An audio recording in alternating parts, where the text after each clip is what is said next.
Bienvenidos, una ocasión más os saludamos. Estamos a punto de comenzar otra nueva edición de vuestro programa Se Buscan Locos por la Cordura, y en esta ocasión nos hemos decantado por un tema muy acorde con el tiempo en el que estamos viviendo. Vamos a hablar sobre la Semana Santa, mitos y verdades relacionados con esta celebración de la Semana Santa. Posteriormente, en nuestra sección España de Calidad, vamos a continuar con la Clínica Azcure y nos visita, como siempre, su director general, David Orgaz. Todo ello en un momento, aquí, como siempre, en vuestro programa Se Buscan Locos, eso sí, por la cordura.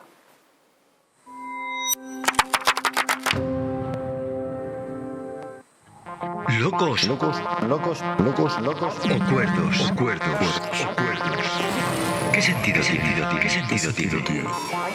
Aquí solo se buscan respuestas. Desde el año 2015 se buscan locos por la cordura. Se buscan locos por la cordura. Se buscan locos por la cordura. En nuestro canal de YouTube y para todo el mundo. Suscríbete y no te lo pierdas. Y para todo el mundo. Un programa presentado por José Macías. Suscríbete y no te lo pierdas.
Pues como decíamos hace un momento, estamos contentísimos de estar una vez más aquí con todos vosotros y muy contento también porque nos acompaña en una ocasión más nuestro amigo, mi amigo y vuestro amigo también, por supuesto, Jesús Benítez, excelente escritor donde los haya y además un gran historiador y que siempre está colaborando con el programa. Bienvenido, Jesús.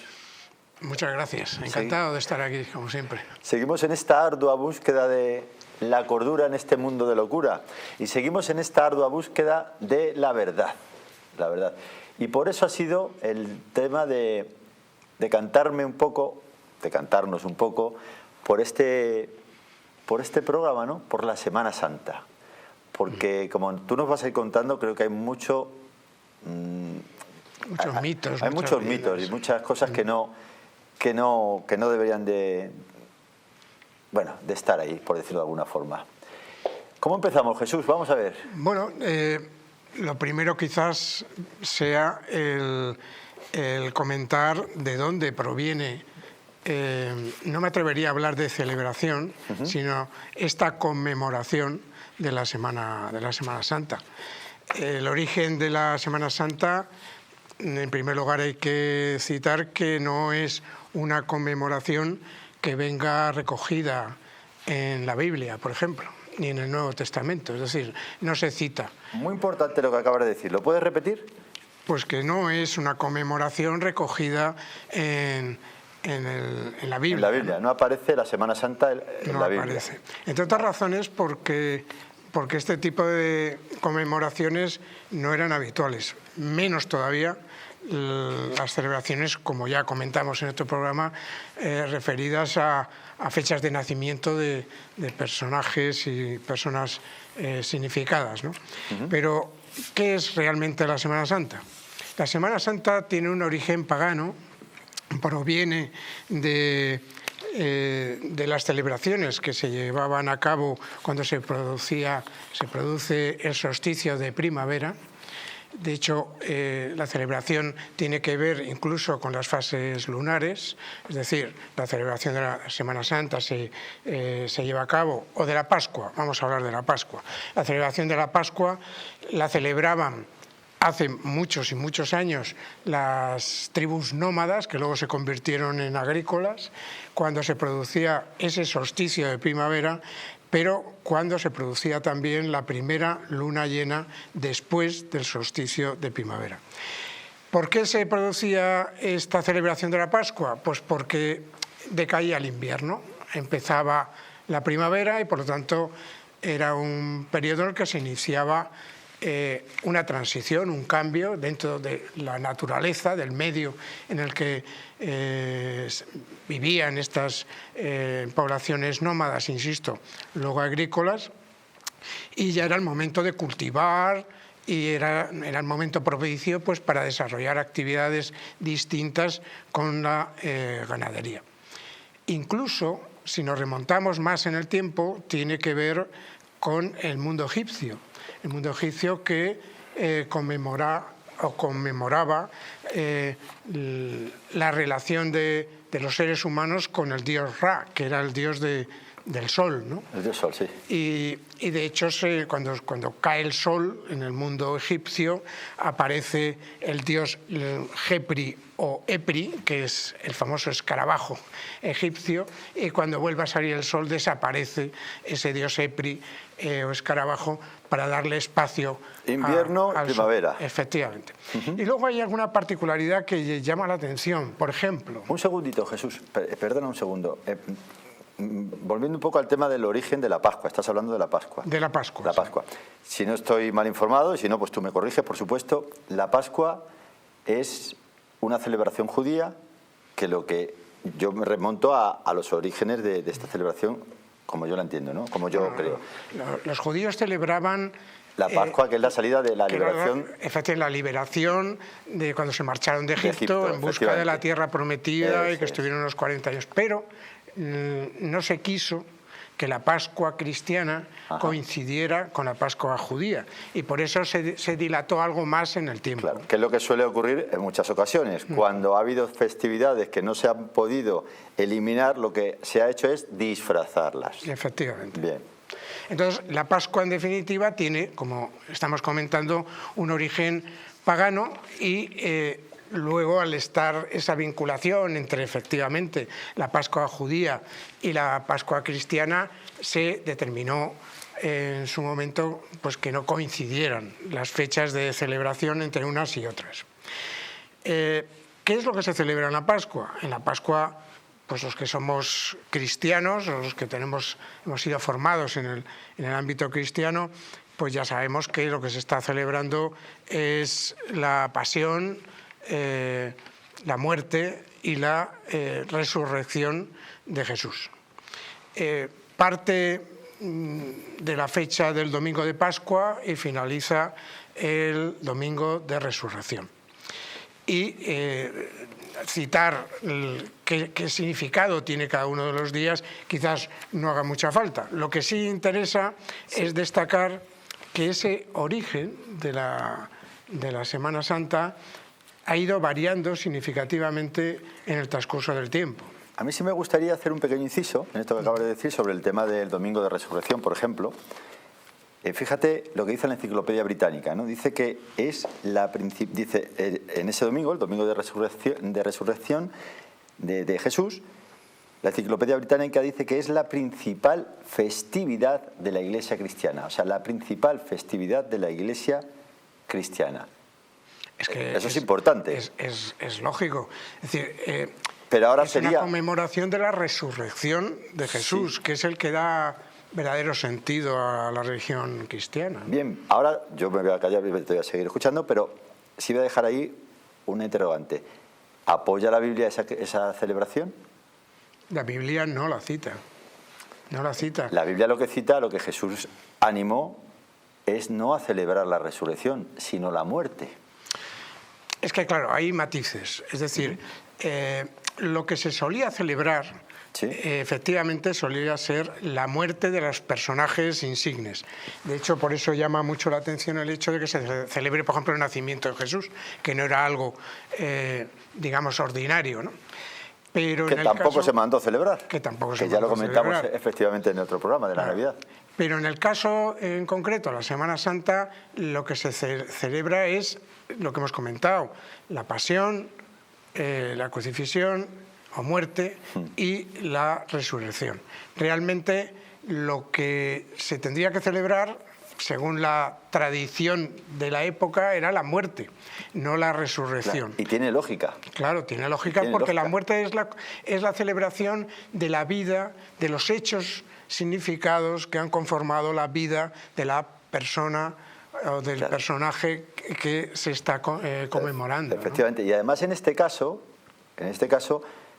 la muerte de Cristo supone, para todas las personas que creen en Jesucristo, para todas las personas que ejercen fe en Jesucristo, supone la vida. Claro. Supone la vida. O sea, que imagínate la importancia que tiene este hecho. Por eso Cristo Jesús nos animó a que justo el 14 de Nisan, en el calendario judío, correspondía al mes de Aviv, posteriormente el mes de Nisan, se celebrase o se conmemorase, como tú muy bien has utilizado antes el término, su muerte. Pero la realidad es que históricamente la Semana Santa se ha ido consolidando como una tradición religiosa. Muy bien, cúmulo de tradiciones. Claro, como una tradición que ha estado, ya lo veremos, lo vamos a comentar, especialmente influenciada por la superstición. Muy bien. Entonces se ha convertido en una religión, en una celebración o en una conmemoración, como decíamos, religiosa, que ha sido reconocida a través del tiempo en virtud principalmente de las procesiones que se celebran. Mira, ahora mismo se están viendo estaba viendo yo, mientras tú estabas hablando, estaba viendo una de esas procesiones. ¿Y qué es lo que se ve en las procesiones? Continúa. Hombre, lo primero que hay que decir respecto a las procesiones es que las procesiones ya es decir, no son tan antiguas, sino que su origen está en las celebraciones que se hacían en los pórticos de las iglesias para recordar pues la conmemoración del fallecimiento y resurrección de Cristo. Pero cuando realmente se produce un cambio significativo es en el momento en el que se produce el movimiento religioso de Lutero. Porque Lutero en el siglo XVII generó que la Iglesia Católica promoviera las manifestaciones por parte del mundo religioso católico, para hacer actos, digamos, de reconocimiento de fe. Entonces, esto ocurre en el siglo XVII. Sin embargo, en el siglo XVI ya se hacían representaciones delante de los pórticos de las iglesias y ya existían, incluso en el siglo XIV, existían las cofradías y las hermandades. Luego hay una serie de acontecimientos interesantes. Por ejemplo, en el siglo XVIII, el rey Carlos III en España prohibió las manifestaciones religiosas que se producían por los llamados displicinantes o desplinantes. Estas congregaciones realmente generaban una situación difícil para la Iglesia porque eran grupos de personas que ya en el siglo XIV salían a las calles, salieron de su mundo privado, salieron a las calles que la gente habitualmente las denominaba flagelantes, para representar el sufrimiento de Cristo a través del sufrimiento humano. Es decir, ellos defendían que la penitencia tenía que ser un castigo corporal. Y claro, se producían unas situaciones en las poblaciones realmente impresionantes porque los castigos corporales que aplicaban eran muy significativos. Y tampoco tienen base bíblica. Tampoco. Pero es que además lo curioso del asunto es que los flagelantes fue realmente una secta. Y una secta que fue contraria a la Iglesia y que fue perseguida ya en el siglo XIV. Ahora nos vas a comentar esto que es muy importante, pero tenemos que ir a un corte publicitario. Pero esto, a la vuelta, nos lo comenta Jesús. Venga, vamos a ese corte publicitario y seguimos aquí en ¿Se buscan locos por la cordura?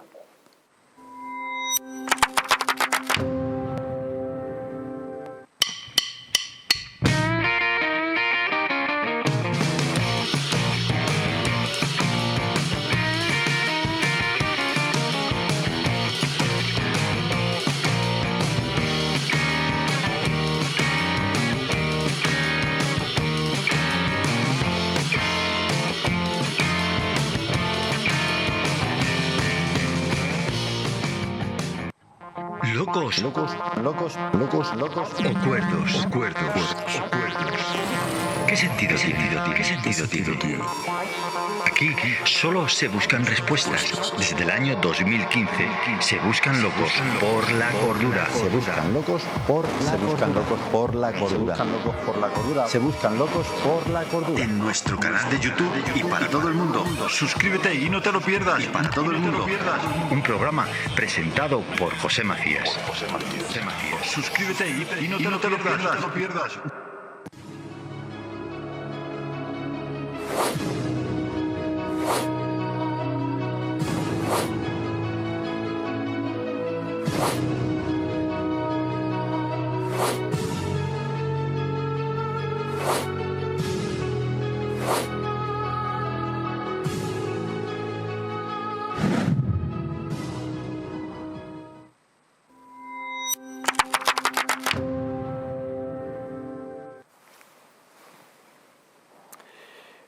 Pues continuamos en Se buscan locos por la cordura con este tema en el que estamos tratando, la Semana Santa, mitos y verdades y muchas tradiciones que existen en la Semana Santa. Yo estaba comentando hace un momento con mi amigo Jesús que claro que en las procesiones Jesús, pues lo lógico es ver constantemente, de hecho se están viendo imágenes, hemos visto imágenes aquí a lo largo del programa, pues de procesiones en las que sale la cruz. Pero es que Cristo no murió en una cruz. Lo que ocurre es que la cruz es un símbolo. Símbolo principal cristiano. Y pagano. Claro. Porque el origen cruz, es pagano. El origen es pagano. La cruz es precristiana. Es precristiana. Los babilonios utilizaban la cruz como el símbolo de Dios Tammuz. O sea, estamos... y claro, la gente pues está ahí con las procesiones, con la cruz. Cristo murió en un madero de tormento. Murió así. No murió así. Lo que ocurre que en estas cosas es lo que comentamos tantas veces. La historia se adapta a las costumbres. O las costumbres y a las tradiciones, pero claro. Es que eso, bíblicamente hablando, Jesús es un grave error. Bueno, pero... Porque Jesús dijo que no aceptaba ese tipo de adoración, no a Él, sino a su Padre, a Dios. Dios no acepta ese tipo de adoración basada en tradiciones, sino en la verdad. Entonces, es importante... Pero las tradiciones son las que acaban perdurando en el tiempo y son las que se mantienen en el tiempo. Y son las que te apartan de la fuente de la vida, de Dios. Bueno, eso para los creyentes... Es que se supone que los que van a una procesión de Semana Santa, se supone que los que celebran Semana Santa serán creyentes o no. Bueno, en eso... O lo hacen simplemente por vamos a pasarlo bien. La Semana Santa ya es un periodo vacacional, es decir, que la religión hace ya tiempo que en muchos aspectos, y cuidado lo que digo, porque hay personas que son muy religiosas y que viven la Semana Santa y respetamos a todos, en profundidad, que las hay, pero lo cierto es que bueno, pues que la sociedad occidental, que es a la que nos estamos refiriendo, ha cambiado sustancialmente y el peso que tenía la religión en la sociedad occidental actualmente no lo tiene. Incluso me atrevería a decir que en algunos aspectos también hay que entender lo que voy a decir. Tenemos una situación de peste negra religiosa, ¿no? Es decir, que lo que ocurrió en el siglo XIV ese despego, o sea, desafección que se produjo del pueblo a la religión, en aquel momento fue evidentemente por la incultura de muchos de los religiosos y por la situación que tenía la Iglesia católica, pero actualmente hay un proceso de desafección profunda por parte de las poblaciones occidentales. Y muestra de ello es, por ejemplo, el tema de los mitos o las mismas procesiones. La gente sabe qué es lo que se está simbolizando en las procesiones muchas veces. No. Por ejemplo, los capirotes. ¿De dónde provienen los capirotes? Cuéntanoslo. Los capirotes provienen de la Inquisición. Efectivamente. Es decir, cuando era una persona condenada por la Inquisición, se le implantaba un capirote para que la gente supiera que esa persona había sido condenada. Y hay expresiones que utilizamos, además habitualmente... ¿Tonto de capirote? El tema más tonto de capirote, o es que le han colgado un San Benito. ¿Eso qué significa? Pues significa que aquellas personas que eran condenadas por la Inquisición se les ponían unos telares por el pecho y por la espalda, en la que se hacía referencia a los motivos de su condena. De ahí viene también entre pecho y espalda. Es que me tomó un pavo entre pecho y espalda, pues su procedencia es precisamente de las condenas de la Inquisición. Algunos confunden, por su desconocimiento histórico, el tema de los capirotes con los KKK de Estados Unidos y otras cuestiones de ese orden. Pero no, los capirotes provienen de las condenas de la Inquisición. Y luego hay una serie de costumbres, mitos, que se han venido practicando a través del tiempo. Parte de ellos, yo me atrevería a decir que donde más se mantienen quizás, curiosamente, es en países iberoamericanos, porque algunos de ellos incluso provienen de países iberoamericanos. Y también anglosajones. Y anglosajones en otros ámbitos. En otros ámbitos. Luego lo comentamos, sí.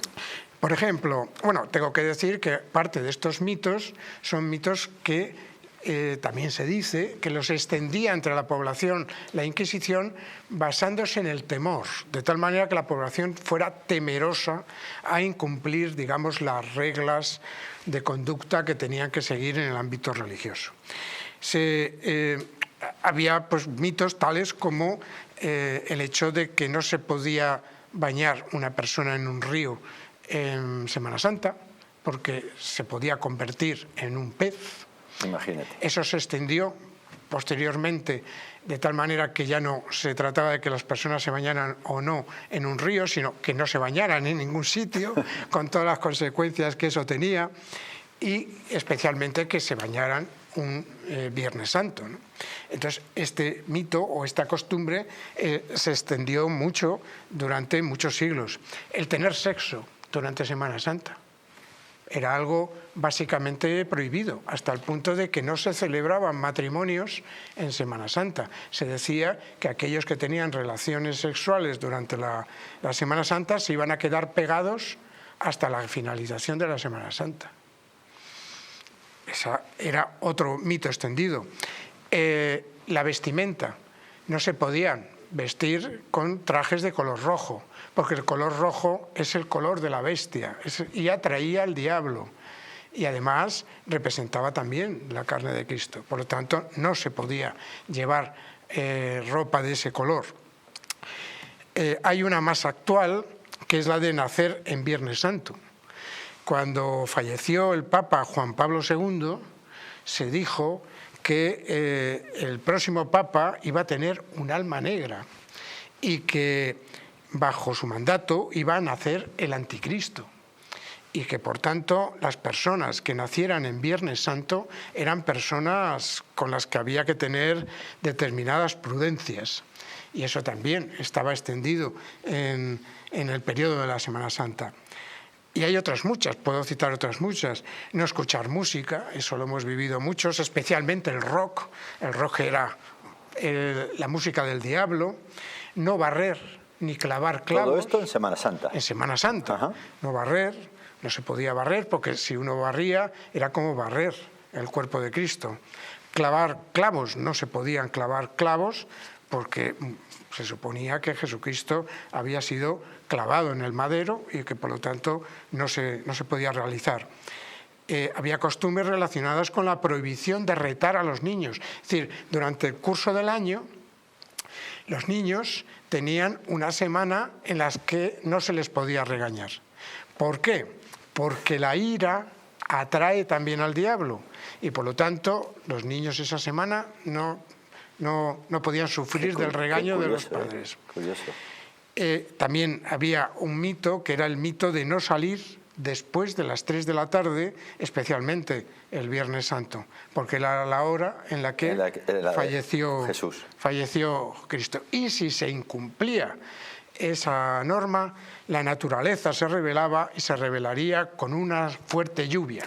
Todos estos temas que me parecen muy interesantes que estás comentando, ¿quiénes los propagaban? La Iglesia. La Iglesia católica. Ya he dicho al principio que incluso parte de ellos los impulsaba la propia Inquisición. Muy bien. Vuelvo a lo mismo. ¿Dónde está el apoyo bíblico para todo eso que está contando el amigo Jesús? Bueno, es lo que. Por eso ahora se entiende. Por eso se entiende. Pero claro, por eso ahora se entiende que no fuesen muy dados a que la gente supiese lo que aparecía en la Biblia. Porque es que no aparece nada de eso. De todo lo que has comentado no aparece nada en la Biblia. Entonces son mitos. Pero yo podría decir algo más. Sí. ¿Qué ocurrió durante muchos siglos en las que la celebración de la misa era en latín? Y llegaba un sacerdote, celebraba la Eucaristía, celebraba la misa en latín. Los fieles no tenían ni idea de lo que nos pasó el otro día, lo que nos pasó el otro día a nosotros, que se pusieron a hablar en un idioma que no nos enteramos de nada, lo mismo. Entonces, era en latín, entonces, claro, era como un lenguaje muy digno, pero... Sí, pero para 4. Pero que no sabían. Pero para 4. De hecho, durante muchos siglos no se podía leer la Biblia de modo individual. Por eso te digo, Jesús, que mira la gran diferencia que existe entre la verdad de la Biblia, lo que enseña la Biblia y lo que tú estás comentando ahora, que es muy importante. Mira, la Biblia dice claramente que la voluntad de Dios es que hombres de toda clase, no solo los que sabían el latín, no, hombres de toda clase lleguen a un conocimiento exacto de la verdad. Y mediante ese conocimiento exacto de la verdad y su práctica, y su puesta en práctica en la vida, lleguen a poderse salvar. Pero ¿cómo iban a llegar a ese conocimiento exacto de la verdad si ni siquiera les permitían llegar a esa verdad? Y, como tú dices, se liaban en latín y no se enteraba nadie, se enteraban en 4. Hombre, y tampoco se enteraban, la verdad. Lo que ocurre es que la Iglesia, desde que se produjo el Concilio de Nicea, ya fue otra cosa. Se convirtió en una religión política, una religión de Estado, y a partir de ahí, pues lógicamente, las prácticas fueron notoriamente diferentes.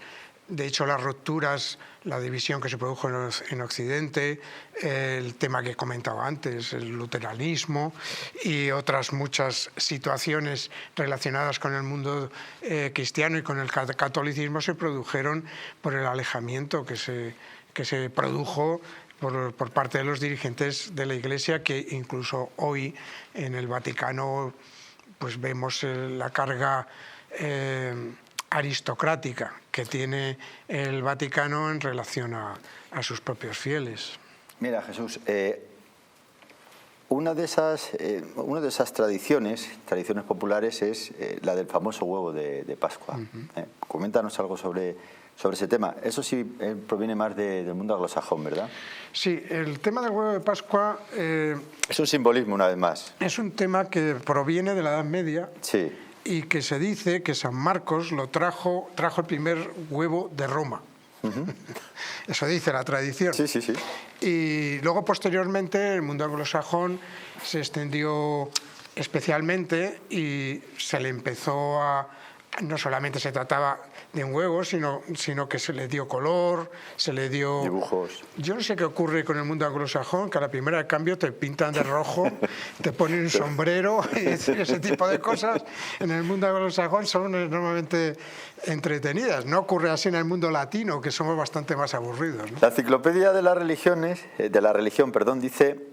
comenta que este huevo simbolizaba una nueva vida que se abría paso a través de la muerte o de la dureza de la cáscara del huevo, ¿no? Efectivamente, así es.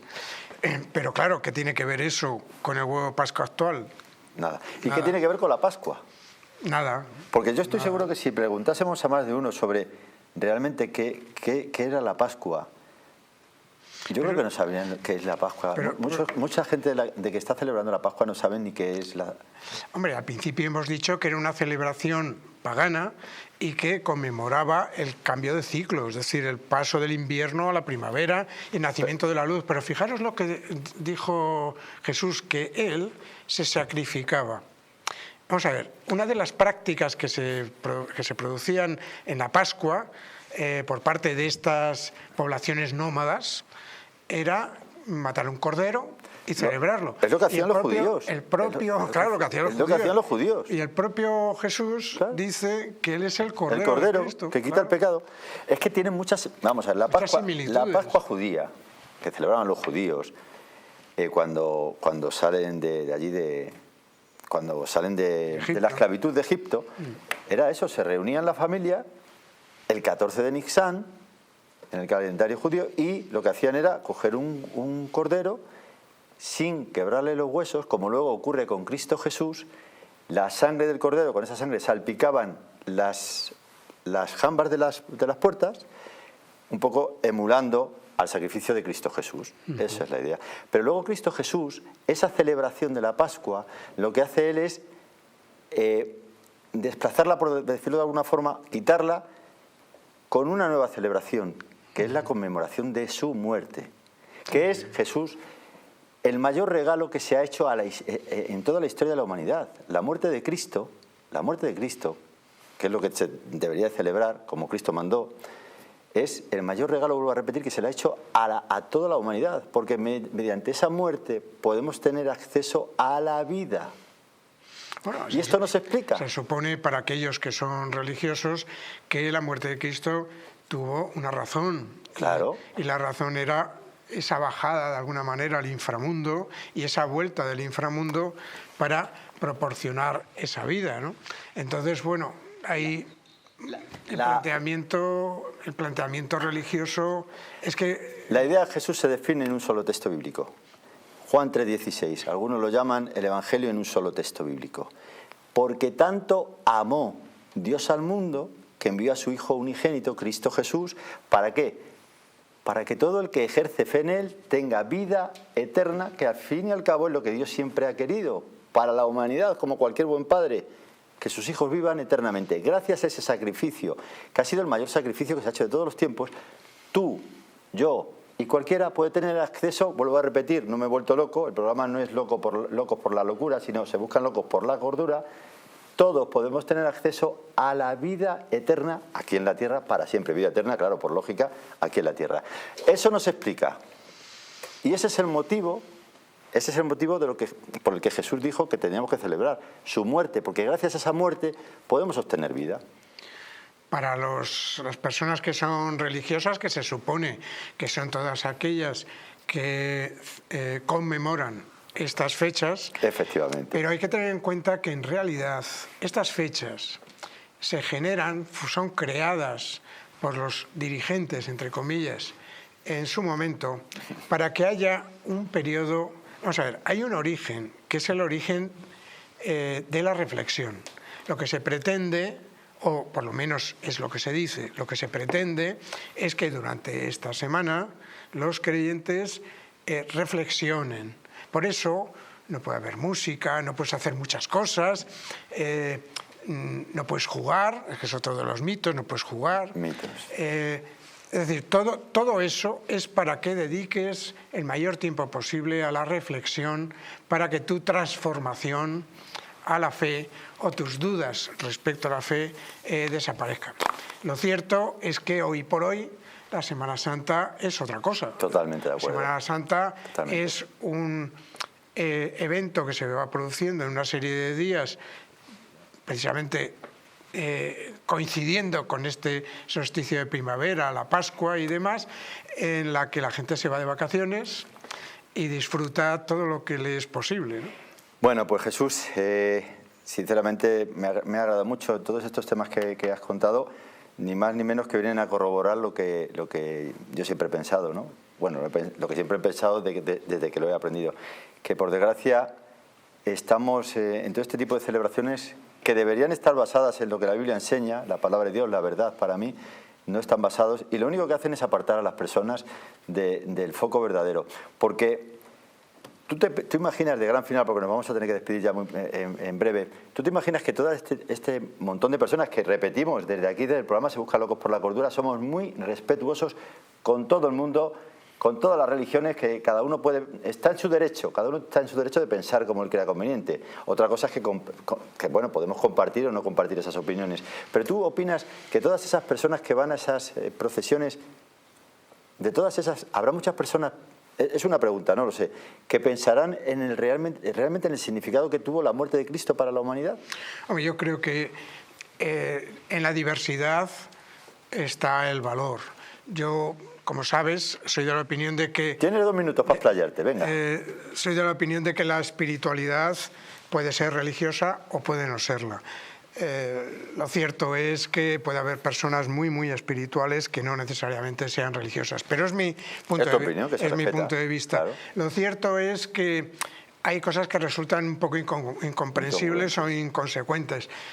Podría citar muchas, pero como no tenemos tiempo, por ejemplo, yo me pregunto, cuando hablas de una cofradía o de una hermandad, ¿cómo es posible que existan cofradías o hermandades en las que haya miembros que no sean religiosos? Porque eso ocurre. Es algo sorprendente. Ya sé que las cofradías se enfadarán por esto que yo estoy diciendo, pero igual que las hay muy, muy religiosas, hay algunas que no lo son tanto. Entonces, lo que acaba primando es la celebración más que la conmemoración. Y la parte comercial, etcétera, etcétera. Que es otro, yo soy respetuoso también con eso, es decir, el hecho de que las sociedades humanas busquen fórmulas de diversión me parece muy interesante, pero esto es una celebración con origen teóricamente religioso, pero luego realmente no lo es. Embadurnada de tradiciones y embadurnada de mucho paganismo. Bueno, hasta aquí, Jesús. Nos tenemos que ir a un corte publicitario. Ha sido, como siempre, un placer escucharte y comentar todas estas cosas que yo desconocía muchas de ellas. Muchas gracias, Jesús. Corte publicitario, que si no, sin la publicidad olvidar, pues no solo de pan vive el hombre, aunque sin él tampoco mucho puede durar. Corte publicitario y seguimos con Clínica Azcure y su gerente, nuestro amigo David Orgaz.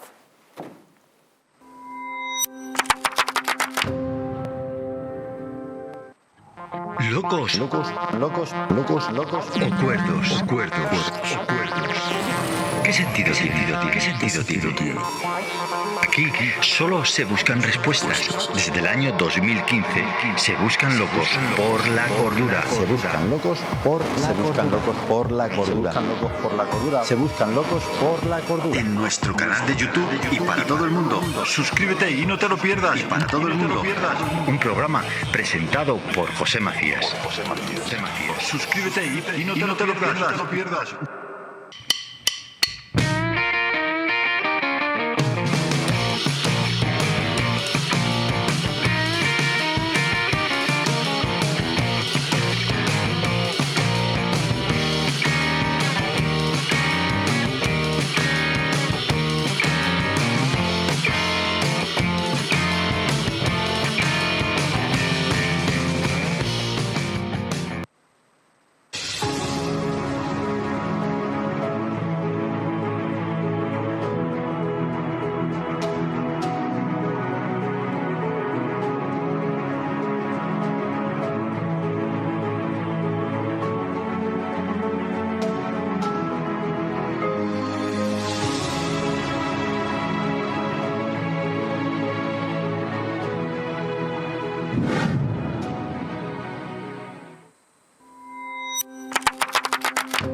Pues continuamos en nuestra sección España Calidad. Ya sabéis que la sección España Calidad llega a todos vosotros por gentileza de Clínica Azcure. Clínica Azcure, que es la que colabora con el programa arduamente para que podamos ofreceros esta sección. Y por supuesto, de la Clínica Azcure viene su representante, su director, nuestro amigo David Orgaz. David, bienvenido. Hola, ¿qué tal, José? ¿Cómo estás? Gracias por tenerme aquí. Gracias a ti por colaborar con nosotros, como digo, con el patrocinio de la sección España Calidad. Porque si hablamos de calidad, por inercia tenemos que hablar de Clínica Azcure. Eso está clarísimo. Y no es simplemente porque te tengo aquí delante, sino porque a mí me gusta indagar, me gusta investigar. Y claro, antes de decir algo frente a la cámara, porque dices algo frente a la cámara y luego no te digo nada, pero tenéis muy buenas reseñas en la Clínica Azcure, que tengo que decir algo también, que yo siempre menciono Clínica Azcure, Clínica Capilar, pero aparte de la Clínica Azcure, en el ámbito capilar, toquéis otros palos, por decirlo de alguna forma, ¿no? Sí, correcto. También estamos especializados en cirugías y tratamientos estéticos, o sea que abarcamos una amplia gama de servicios. En la clínica estética, o sea, en el ámbito estético también. En el ámbito estético, sí, todo relacionado con el tema estético. Muy bien, vamos a hacer una cosa, y es que nuestros compañeros pongan aquí el faldón con la página web. Es muy importante siempre que tú mismo quiero que la digas, www.azcureclinic.es. .com, perdón. Entonces, lo repetimos una vez más, www.azcureclinic.com. Aquí está el faldón que están poniendo nuestros compañeros para, si queréis recabar más información, podéis introduciros en esa página y os podéis informar de una forma más extensa. Bueno, vamos a hablar en el día de hoy de tratamientos capilares, pero no solo para hombres. También hay tratamientos capilares para mujeres, ¿no? Sí, correcto, sí. Que no se habla tanto de esto. Claro, sí, hay tratamientos específicos para mujeres que son completamente distintos al de los hombres. Lo único que, bueno, pues por historia las mujeres no han venido a las clínicas capilares para hacerse tratamientos porque, bueno, por regla general lo que hacían era, pues en las peluquerías, pues, los peluqueros, pues digamos, las peinaban de ciertas formas, ¿no? Cuando tenían alopecias para tapar esas posibles calvas, les ponían, pues, pelos postizos, moños. Entonces, todo ese tipo de cosas que hacían, pues hacían que, digamos, pues escondiesen los problemas capilares. Y obviamente ha sido también un sector que ha predominado, sobre todo el tema de los hombres con los trasplantes de pelo. Los hombres llevamos el pelo más corto, entonces, pues bueno, las alopecias siempre se han visto, pues, mucho más agudizadas, y ha habido un boom en estos últimos 4 o 5 años con todo el tema de los trasplantes, etcétera.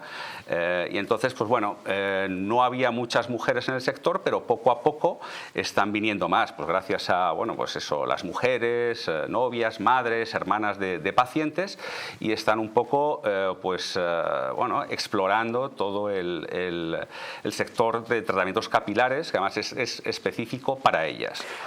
Has dicho al comenzar, cuando te he hecho esta pregunta de los tratamientos capilares para las mujeres, has dicho que son distintos. ¿En qué sentido son distintos? Bueno, las mujeres son totalmente distintas. Bueno, al final realmente todo este tipo de tratamientos son tratamientos personalizados. Ajá. Y ser hombre o mujer, pues bueno, hay una gran diferencia. Hay muchos problemas de ámbito capilar, pues que están relacionados con temas hormonales. Pues las mujeres tienen distintos tipos de hormonas, bueno, no distintos tipos de hormonas, pero bueno, distintas cantidades. Entonces, pues bueno, al final hay unos tratamientos específicos para ellas la clave de todo esto al final es hacer un buen diagnóstico. Si conseguimos hacer un buen diagnóstico, conseguimos unos buenos resultados. Dentro de esos diagnósticos, pues también entra un poco el estilo de vida de las personas y, sobre todo, a nivel estético, las expectativas, que es lo que quieren conseguir. Y bueno, ponemos todo eso en una formulación, y eso es un poco lo que nosotros servimos a nuestros pacientes. David, ¿cuál es la diferencia en la caída del cabello en el hombre y la mujer? ¿Qué diferencias hay?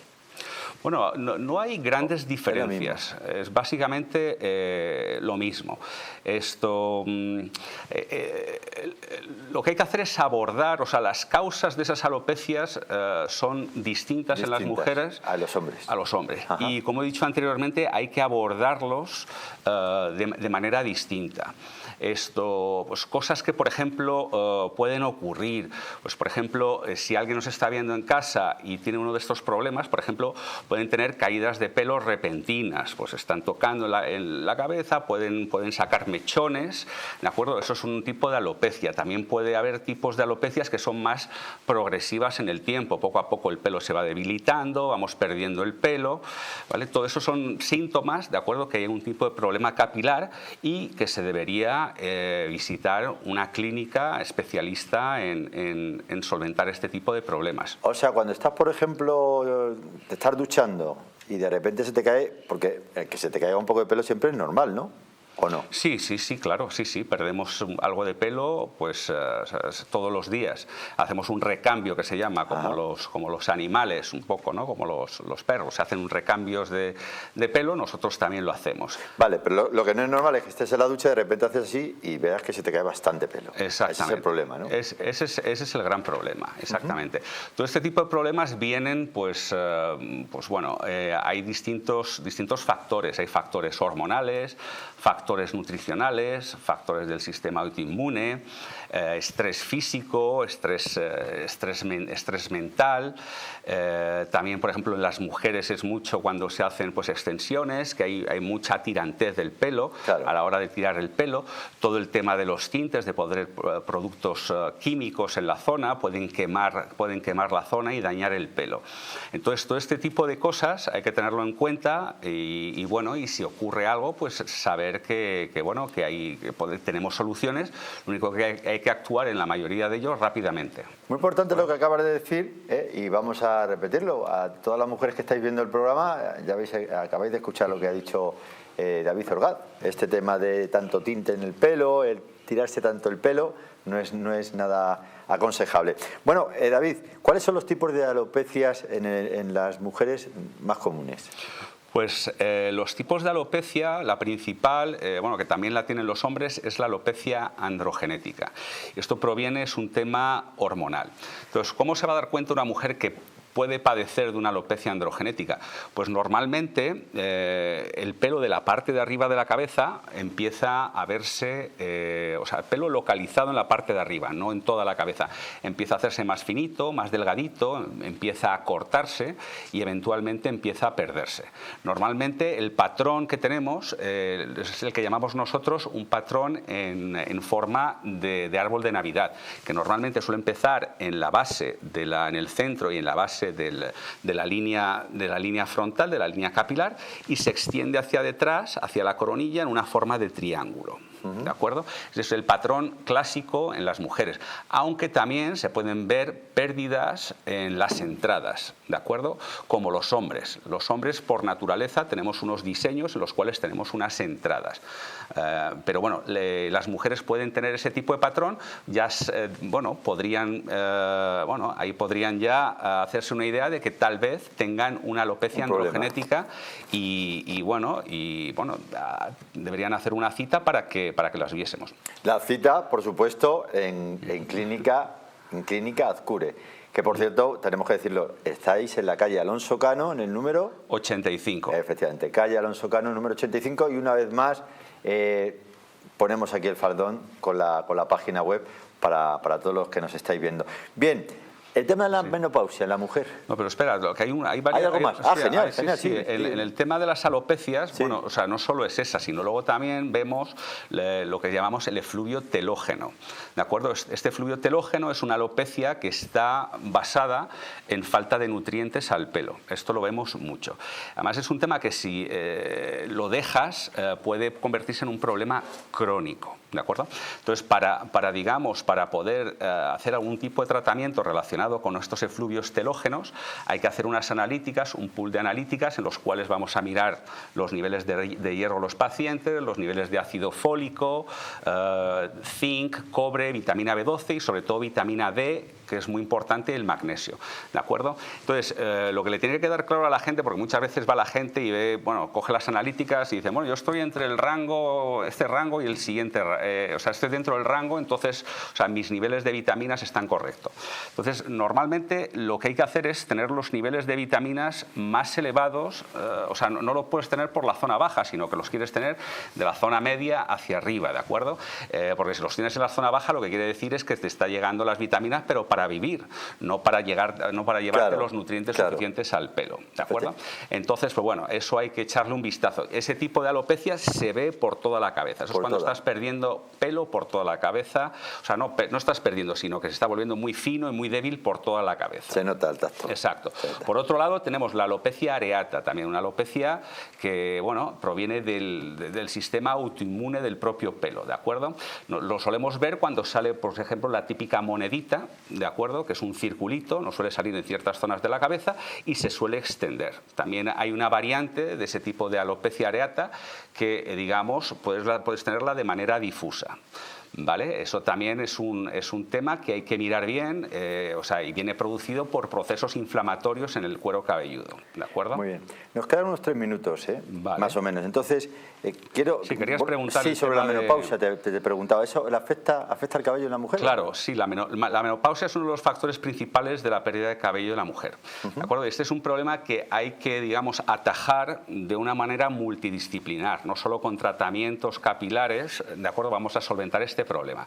Lo que ocurre en la menopausia muchas veces es, bueno, pues que empieza a haber falta de ciertas hormonas, ¿de acuerdo? Como el estrógeno, la progesterona, y eso, al faltar ese tipo de hormonas femeninas, lo que hace es aumentar los niveles de hormonas andrógenas o hormonas masculinas. Ajá. Entonces las mujeres pueden empezar a tener los mismos problemas que tenían los hombres. Empieza la miniaturización del pelo, empieza a hacerse más débil. Y empiezan a tener pérdidas de pelo. Entonces, simplemente puntualizar esto. Sí. Hay que hacer, ¿de acuerdo? Hay que trabajar con los endocrinos, con los ginecólogos, con los nutricionistas, ¿de acuerdo? Y con el experto en tema capilar para solventar este problema. Nosotros ya lo tenemos todo incorporado en la clínica Azcure, aunque hay veces también que, bueno, pues podemos trabajar con otros médicos que puedan tener esos pacientes en específico. O sea que si una persona va allí a la clínica Azcure, ya tiene todo ahí en conjunto, ¿no? Correcto, sí, exactamente. O sea, integral, vaya. Exacto, sí. Y volvemos a repetir, no solo en el ámbito capilar, sino también en otros.